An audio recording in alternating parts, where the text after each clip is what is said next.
সালামু আলাইকুম রহমতুল্লাহ। আজকের ক্লাস থেকে আমরা চ্যাপ্টার 2 শুরু করব। এই অধ্যায়ের মধ্যে আমাদের বেশিরভাগই উপপাদ্য প্রমাণ করতে হবে।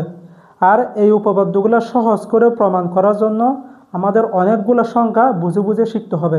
এই সংজ্ঞাগুলো যদি আমরা ভালো করে বুঝে বুঝে শিখতে পারি, তখন আমরা এই উপপাদ্যগুলো ভালো করে বুঝে বুঝে সহজ করে প্রমাণ করতে পারবো। এবং এই অধ্যায়ের মধ্যে যে উপপাদ্যগুলো আছে সবগুলো প্রায় কি ছোট ছোট উপপাদ্য, শুধুমাত্র দুটো উপপাদ্য কি আছে বড় রয়েছে। তাহলে এই উপপাদ্যগুলো আমাদের বুঝে বুঝে প্রমাণ করার জন্য, সহজ করেও প্রমাণ করার জন্য আমাদের এই সংজ্ঞাগুলো আগে বুঝে বুঝে শিখতে হবে, ঠিক আছে। তাই আজকের ক্লাসে আমরা এই অধ্যায়ের মধ্যে যতগুলো সংজ্ঞা আছে সবগুলো সংজ্ঞা সহজ করে কি শেখার চেষ্টা করব, মনে রাখার চেষ্টা করব। যদি এগুলো আমরা শিখতে পারি, তখন ক বিভাগের প্রশ্নের মধ্যে যখন আসবে তখন এগুলো আমরা কি নিমিষে সহজ করে লিখতে পারবো এবং উপপাদ্যগুলো সহজ করে প্রমাণ করতে পারবো, ঠিক আছে। তাহলে আজকের ক্লাস আমরা কি শুরু করি। এখানে প্রথমে অধ্যায়ের নামটা কি, অধ্যায়ের নাম হচ্ছে কি বাস্তব রেখা টোপোলজি। বাস্তব রেখা টোপোলজি এটা কি বোঝায়? বাস্তব রেখা বলতে এখানে কি বাস্তব সেট বোঝানো হচ্ছে, ঠিক আছে। টোপোলজি কি, কোন একটা বাস্তব সেট যদি দেওয়া থাকে ওই সেটটা কোন ধরনের সেট সেটা নির্ধারণ করা মানে টোপোলজি।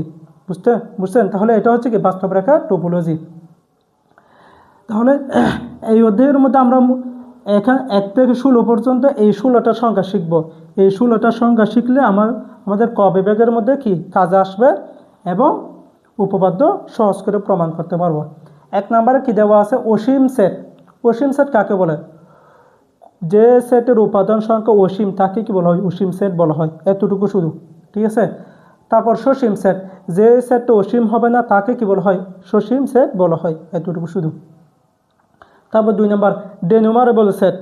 ডেনুমারেবল সেট কি, কোন একটা সেটকে যদি স্বাভাবিক সংখ্যার সেটের সাথে এক এক মিলকরণ করা যায় তখন তাকে কি বলা হয়? ডেনুমারেবল সেট, ঠিক আছে। ধরো এটা একটা কি স্বাভাবিক সংখ্যার সেট দেওয়া আছে, আমরা নির্দিষ্ট একটা কি সেট নিছি, এই সেটের যে কোনো উপাদানের সাথে এই স্বাভাবিক সংখ্যার যে কোনো উপাদানের সেটের সাথে যদি একটা মিল পাওয়া যায় তখন এই যেটা সেট নিচে আমরা সেই সেটটাকে কি বলা হয়? ডেনুমারেবল সেট বলা হয়, ঠিক আছে। এটা শুধুমাত্র এতটুকু জানলে হবে। তারপর হচ্ছে কি গণনাযোগ্য সেট। গণনাযোগ্য সেট কাকে বলে? কোন একটা সেট যদি সসীম অথবা ডেনুমারেবল হয় তখন তাকে কি বলা হয়? গণনাযোগ্য সেট বলা হয়। একটা সেট দেওয়া আছে, ওই সেটটা হয় সসীম হবে অথবা ডেনুমারেবল হবে, যে কোনো একটা হলে তাকে কি বলা হয়? গণনাযোগ্য সেট বলা হয়। তারপর হচ্ছে কি অগণনাযোগ্য সেট। কোনো সেট যদি গণনাযোগ্য না হয় তবে তাকে কি অগণনাযোগ্য সেট বলা হয়, ঠিক আছে। তাহলে 1 থেকে 4 পর্যন্ত এগুলো জাস্ট আমরা কি মুখে বলছি, ঠিক আছে। কারণ এগুলো আমাদের কি জাস্ট কি সংজ্ঞা হিসেবে মনে রাখলে হবে। আর কি এইগুলোর মধ্যে জাস্ট দুইটা উপপাদ্য বা প্রবলেম আছে, এগুলো আমরা কি সমাধান করলে হয়ে যাবে। কিন্তু আমাদের মেন উপপাদ্য প্রমাণ করতে হবে এখানে 5 থেকে 16 পর্যন্ত এই সংখ্যাগুলো কাজে লাগিয়ে, ঠিক আছে। তাহলে আমরা 5 নম্বরে বলি নেইবারহুড কাকে বলে। এই নেইবারহুড শব্দটা হচ্ছে কি আমাদের জন্য নতুন, এটা আমরা আগে কোনোদিন শুনি নাই, ঠিক আছে। তাহলে এটা কি বাস্তব সংখ্যার একটা অশূন্য উপসেট n কে, ঠিক আছে। আমরা n একটা সেট ধরে নিয়েছি, বাস্তব সংখ্যার একটা অশূন্য উপসেট n কে নেইবারহুড বলা হয়, ঠিক আছে। যদি ওই সেটের মধ্যে একটা বিন্দু, ওই বিন্দুর আশেপাশে আমরা কোন একটা কি ব্যবধি নিলে, ঠিক আছে, ওই ব্যবধি যদি ওই সেটের মধ্যে বিদ্যমান থাকে তখন তাকে কি বলা হয়? নেইবারহুড বলা হয়, ঠিক আছে। তাহলে আমরা এটা জাস্ট প্রথমে আমরা চিত্র হিসেবে নিব, তারপর ওখান থেকে এই সংখ্যাটা কি বোঝার চেষ্টা করব, ঠিক আছে। তাহলে নেইবারহুডের সংখ্যা হচ্ছে, এটা হচ্ছে কি ধরো এটা হচ্ছে কি মাইনাস ইনফিনিটি, এটা হচ্ছে কি প্লাস ইনফিনিটি।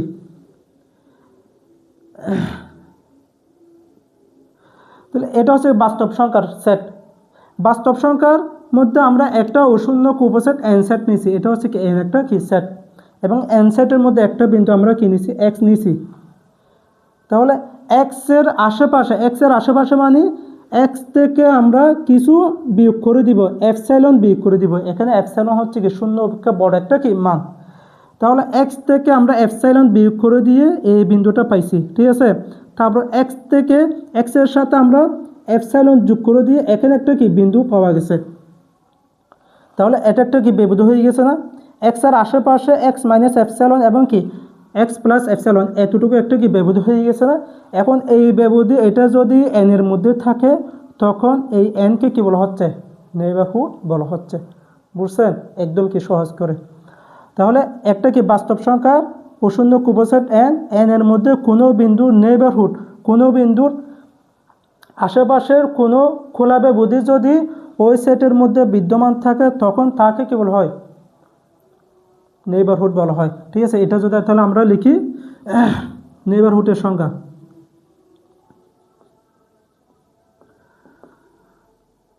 নেইবারহুড বাস্তব সংখ্যার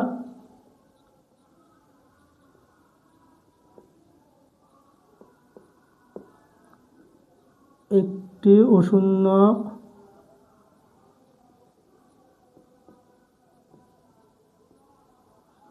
উপসেট এনকে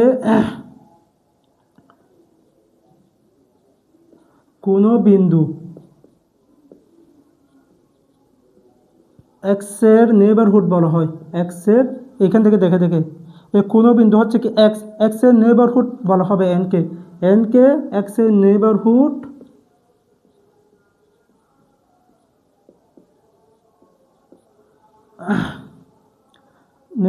বলা হয় যদি এক্স মাইনাস এপসাইলন, যদি এপসাইলন শূন্য অপেক্ষা বড় এর জন্য, যদি এপসাইলন শূন্য অপেক্ষা বড় এর জন্য x minus epsilon comma x plus epsilon এটা একটা কি বেবুদি পাইছেন, আমরা খোলা বেবুদি কি পাইছি। ঠিক আছে, এই খোলা বেবুদি, এই বেবুদিটা যদি এন এর মধ্যে থাকে তো এন এর মধ্যে থাকে মানে কি এন এর সাবসেট হবে না এতটুকু। ঠিক আছে, তাহলে এই এনকে কি বলা হচ্ছে? নেইবারহুড বলা হচ্ছে।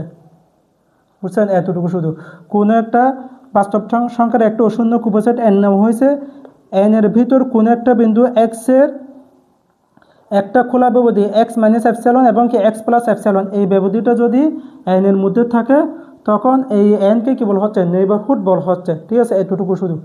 এর পরবর্তী কিন্তু আমরা নেইবারহুড এটা ইউজ না করে সরাসরি কি এক্স মাইনাস এপসাইলন এবং কি এক্স প্লাস এপসাইলন এটাকে আমরা নেইবারহুড হিসেবে বিবেচনা করব। অর্থাৎ এক্সের আশেপাশে এটা একটা কি খোলা বেবুদি, এই বেবুদি এটাকে আমরা কি নেইবারহুড হিসেবে বিবেচনা করব। পরবর্তীতে যখন আমরা উপপাদ্য সলিউশন করব তখন কি এক্স মাইনাস এপসাইলন এবং কি এক্স প্লাস এপসাইলন এই খোলা বেবুদি এটাকে কি নেইবারহুড হিসেবে বিবেচনা করব, কারণ এটা হচ্ছে কি এক্সের প্রতিবেশ। বুঝছেন? নেইবারহুড মানে প্রতিবেশ, এতটুকু শুধু।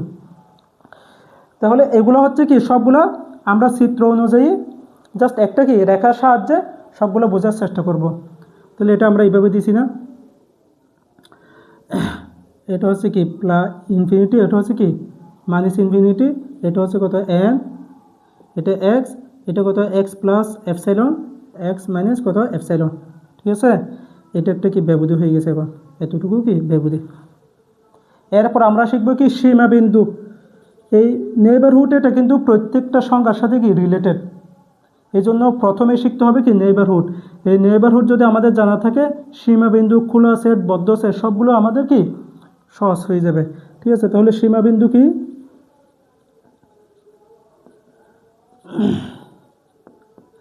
সীমাবিন্দু হচ্ছে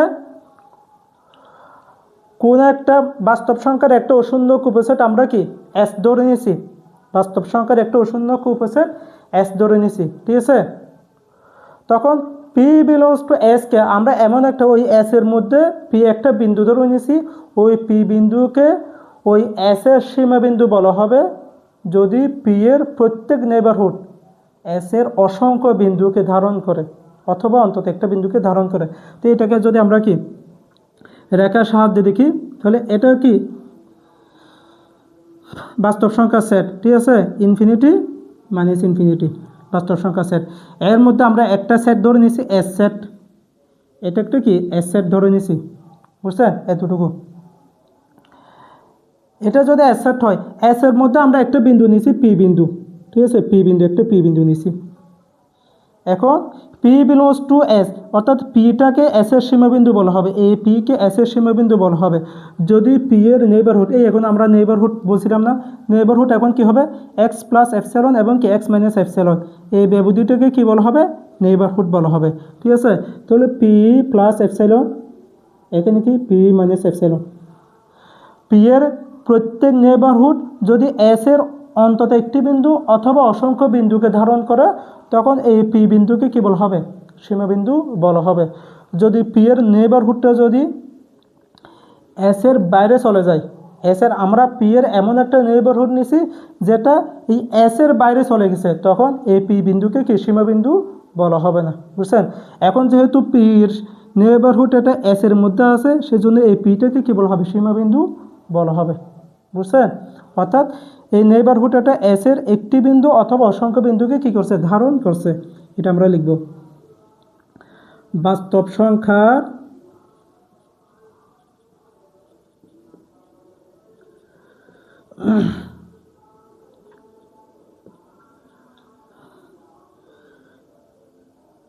বাস্তব সংখ্যার একটি সেট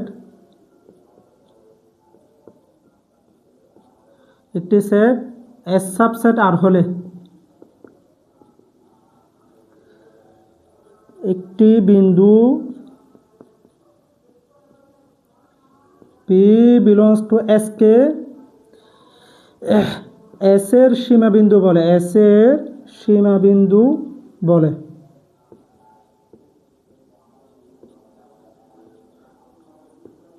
যদি পি এর পি কে এস এর সীমাবিন্দু বলে যদি পি এর প্রত্যেক নেইবারহুড এস এর একটি বিন্দু অথবা অসংখ্য বিন্দুকে কি করে ধারণ করে, যদি পি এর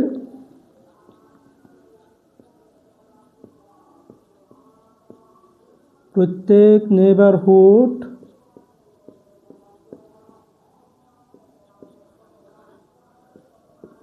এস এর একটি বিন্দু বা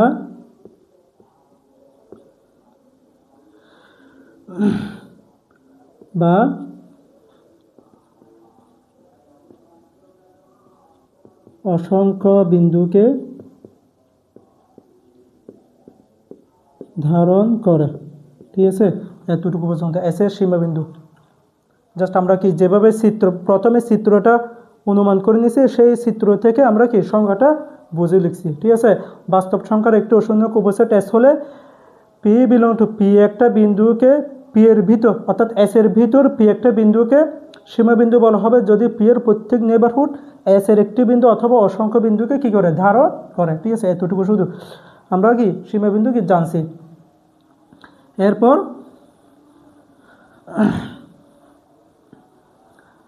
আমরা শিখব কি খোলা সেট, বদ্ধ সেট। খোলা সেট বা বদ্ধ সেট কাকে বলে? তাহলে খোলা সেট হচ্ছে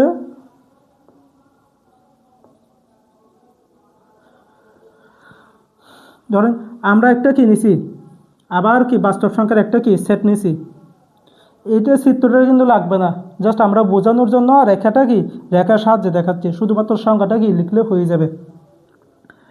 তাহলে এটা হচ্ছে কি মাইনাস ইনফিনিটি। ঠিক আছে, এদিকে হচ্ছে কি মাইনাস ইনফিনিটি, এদিকে হচ্ছে কি প্লাস ইনফিনিটি। ঠিক আছে, এতটুকু পর্যন্ত। এখন খোলা সেট কাকে বলে? বাস্তব সংখ্যার একটি অশূন্য উপসেট একে খোলা সেট বলা হবে যদি এ এর প্রত্যেক নেইবারহুড অর্থাৎ ওই সেটের প্রত্যেক নেইবারহুড, ঠিক আছে, ইহার প্রত্যেক নেইবারহুড এ নিজে হয়। ঠিক আছে, অর্থাৎ আমরা যদি একটা সেট নিছি, এই বাস্তব সংখ্যা থেকে একটা সেট এ নিছি, এ এর মধ্যে প্রত্যেক বিন্দু নেইবারহুড, তাহলে এটা যদি এ সেট হয়, ঠিক আছে, এটা যদি কি এ সেট হয়, এর মধ্যে অনেকগুলো বিন্দু আছে না, ওই প্রত্যেক বিন্দু নেইবারহুড যদি এ নিজে হয়, ঠিক আছে, এটা মানে কি বোঝায় নেইবারহুড এ নিজে হয় মানে এর ভিতরে থাকা। ঠিক আছে, তাহলে তাকে কি বলা হয় খোলা সেট বলা হবে, বুঝছেন। এতটুকু পর্যন্ত। এ বাস্তব সংখ্যার একটি অশূন্য উপসেট এ কে খোলা সেট বলা হবে যদি এ এর প্রত্যেক বিন্দুর নেইবারহুড এ নিজে হয়, ঠিক আছে, এতটুকু লিখব। তাহলে এখানে যদি আমরা একটা বিন্দু, এখানে একটা বিন্দু এক্স নিছি, এখানে একটা বিন্দু এক্স নিছি, এখানে একটা বিন্দু কি নিছি এক্স নিছি, এইভাবে এরকম অসংখ্য বিন্দু নেওয়া যায় না? এই প্রত্যেকটা বিন্দু নেইবারহুড আমরা যদি বের করি, সেটা যদি এ এর মধ্যে থাকে, এ এর মধ্যে থাকতে হবে, অথবা প্রত্যেকটা বিন্দু নেইবারহুড এ নিজে হলে, ঠিক আছে। তাহলে এটা নেইবারহুড এর মধ্যে থাকে মানে এটা নেইবারহুড হচ্ছে না, সেই জন্য একে কী বলা হবে, খোলা সেট বলা হবে, এতটুকু শুধু। তাহলে আমরা এটা কি সংখ্যা আকারে লিখলে, বাস্তব সংখ্যার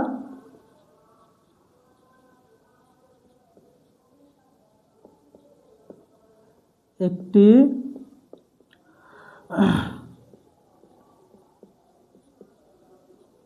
অশূন্যক উপসেট একে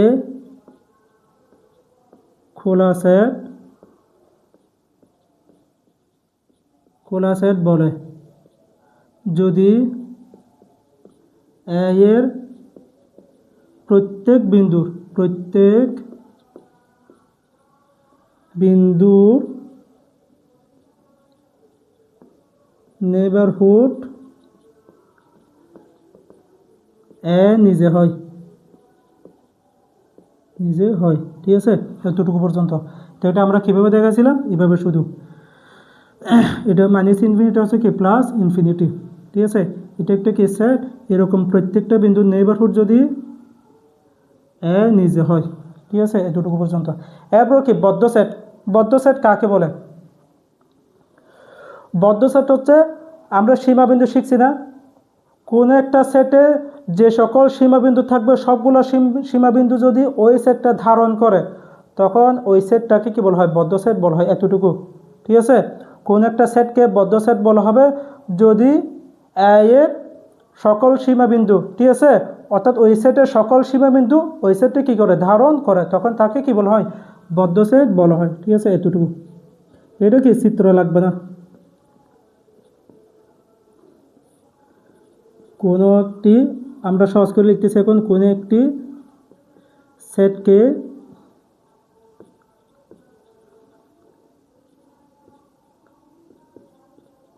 বদ্ধ সেট বলে যদি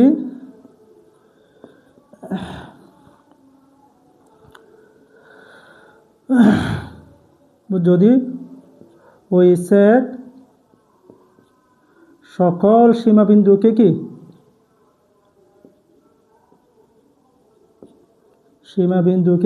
ধারণ করে।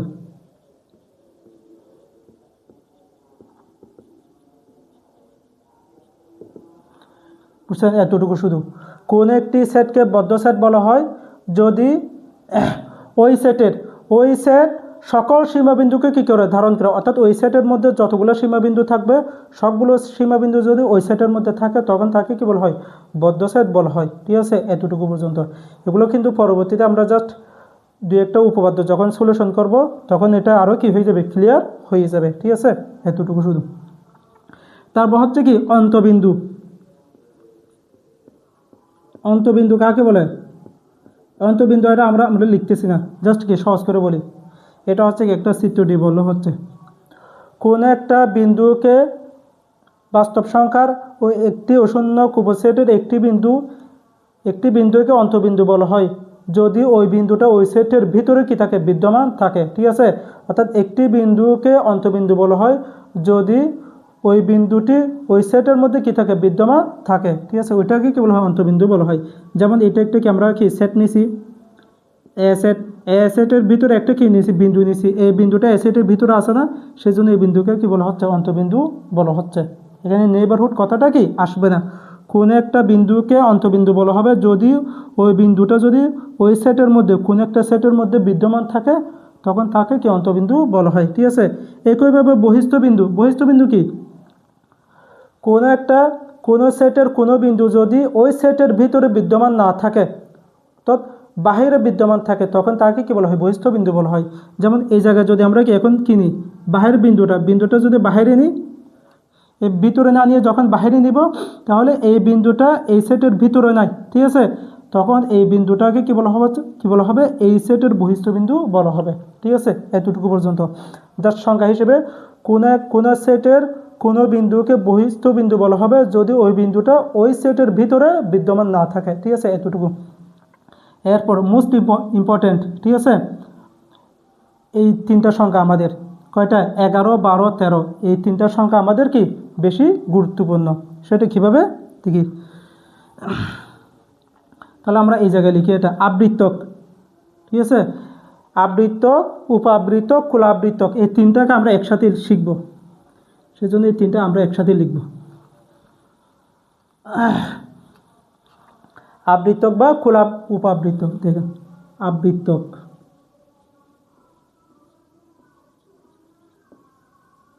আবৃত্তক কাকে বলে? আমরা একটা সেট বাস্তব সংখ্যার একটা সেট ধরে নিছি এস সাবসেট আর, ঠিক আছে, এবং অন্য একটা সেট ধরে নিছি আমরা কি ইউ যদি ইউ সেট দিয়ে যদি ওই এস সেটকে কী করা যায় আবৃত্ত করা যায় তখন ওই ইউ সেটকে কী বলা হবে আবৃত্তক বলা হবে। এতটুকু এগুলো সহজ করে কি মনে রাখলে হচ্ছে বাস্তব সংখ্যার একটি অশূন্য উপসেট এস সাবসেট আর ধরে নিছি, ঠিক আছে, অথবা শুধু বাস্তব সংখ্যার একটি সেট এস সাবসেট আর ধরে নিয়েছি এবং অন্য একটা সেট ধরে নিয়েছি কি ইউ সমান কি হবে U alpha such that alpha belongs to কি আই, এভাবে লিখবো আমরা। তখন ইউকে এস এর আবৃত্তক বলা হবে, ইউকে কি এস এর আবৃত্তক বলা হবে যদি ইউ দ্বারা এসকে কি করা যায় আবৃত্ত করা যায়। ঠিক আছে, এতটুকু। একটি সেট অথবা আমরা এইভাবে লিখি, মনে করি এস সাবসেট আর, ঠিক আছে, বাস্তব সংখ্যার একটি অশূন্য উপসেট এস, ঠিক আছে, এইভাবে ধরছি আমরা এস সাবসেট আর, এবং আমরা এইদিকে লিখি এবং ইউ একটা কি সেট ধরে নিয়েছি, ইউ একটা সেট, এটা কি ইউ আলফা আকারে, কি আকারে ইউ আলফা সাজ দ্যাট, এখানে আলফাটা কি হবে আলফা বিলংস টু আমরা কি দিছি এখানে এন দিছি, এখানে এনও দেওয়া যায় অথবা আইও দেওয়া যায়, যে কোনো একটা দিলে হচ্ছে। ইউ সমান কত U alpha such that alpha belongs to কি এন, এখন ইউকে এস এর কি আবৃত্ত বলা হয়। ঠিক আছে, এখানে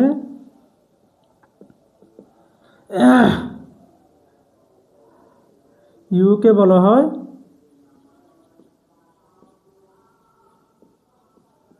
এস এর আবৃত্তক, সহজ করে লিখছি আমরা এস এর আবৃত্তক।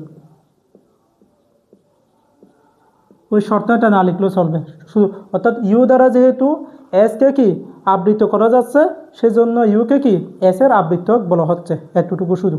জাস্ট এস সাবসেট আর ধরে নিয়ে তারপর ইউ সমান এটা দিয়ে তারপর বলা হবে ইউকে কি এস এর আবৃত্তক বলা হয়, এতটুকু শুধু।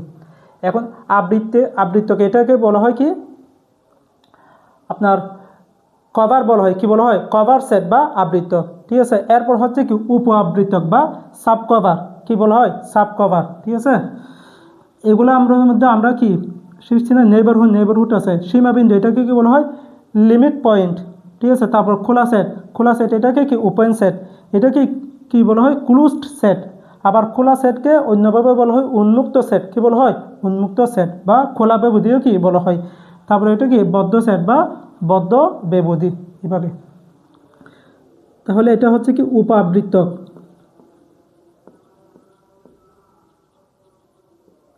উপাবৃত্ত কি একইভাবে আমরা এটা লিখবো, পুরোপুরি এটা লিখবো একদম সহজ করে এগুলা। তাহলে একইভাবে এটা লিখবো, মনে করি এস সাবসেট আর এবং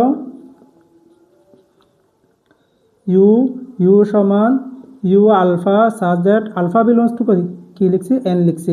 ঠিক আছে, এখানে তাহলে কি এখন কি বলতেছি আমরা উপাবৃত্তক। তাহলে ইউকে এস এর উপাবৃত্তক বলা হয়, ভালো করে বোঝান। যদি ইউ এর উপসেট এস এর কি হয় আবৃত্তক হয়। ঠিক আছে, ইউকে এস এর উপাবৃত্তক বলা হবে যদি ইউ এর উপসেটটা যদি এস এর কি হয় আবৃত্তক হয়। বুঝছেন, এতটুকু শুধু। উপাবৃত্তক হওয়ার জন্য উপসেট কি হতে হবে আবৃত্তক হতে হবে, এটা লিখবো আমরা। ইউকে এস এর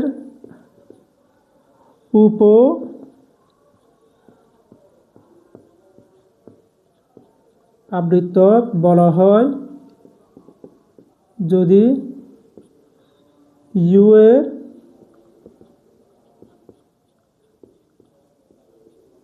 উপসেট এস এর আবৃত্তক হয়। ঠিক আছে, একদম কি সহজ হয়ে গেছে না? এতটুকু যেটা আমরা মুখে যেভাবে বলছি সেভাবে লিখছি। এরপর হচ্ছে কি খোলা আবৃত্তক। খোলা আবৃত্তক কি? এগুলো কিন্তু আমাদের উপপাদ্যর মধ্যে অনেক কাজে আসবে। ঠিক আছে, খোলা আবৃত্তক কাকে বলে? সেমভাবে এখান থেকে এতটুকু লিখব, ইউ এর উপসেট যদি খোলা হয়, এখানে আমরা খোলা সেট বলেছিলাম না, সেটা ইউ এর উপসেট যদি খোলা হয় তাহলে তাকে কি বলা হয়? খোলা আবৃত্তক বলা হয়। বুঝছেন? এতটুকু মনে করি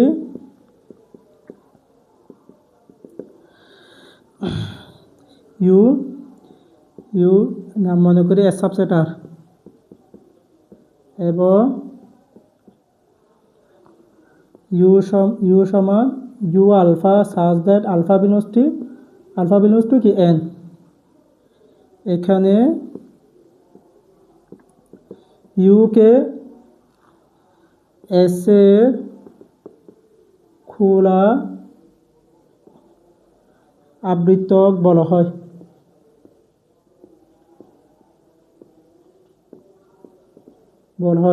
যদি ইউ এর উপসেট খোলা হয়, যদি ইউ এর উপসেট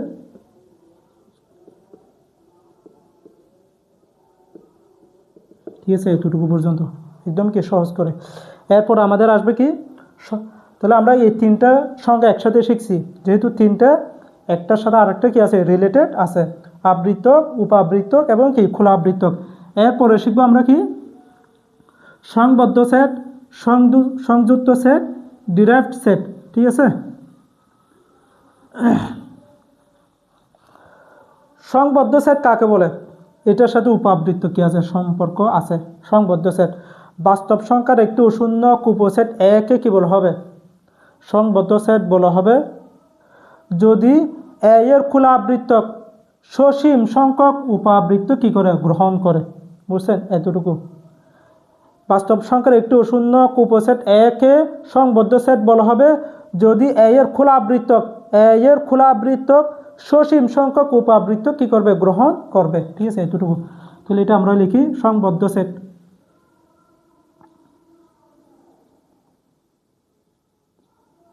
সংবদ্ধ সেট এটা আমরা লিখলে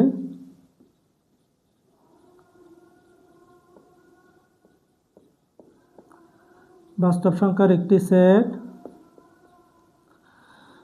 এটাকে আমরা এইভাবে লিখি এ সাবসেট আর। এটা এ লিখা যায় অথবা কি এস লিখা যায়। এ সাবসেট আর কে সংবদ্ধ সেট বলে যদি এ এর খোলা আবৃত্তক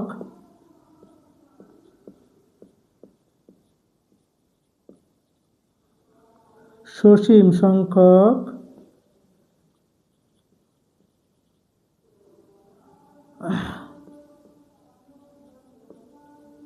উপ আবৃত্ত গ্রহণ করে।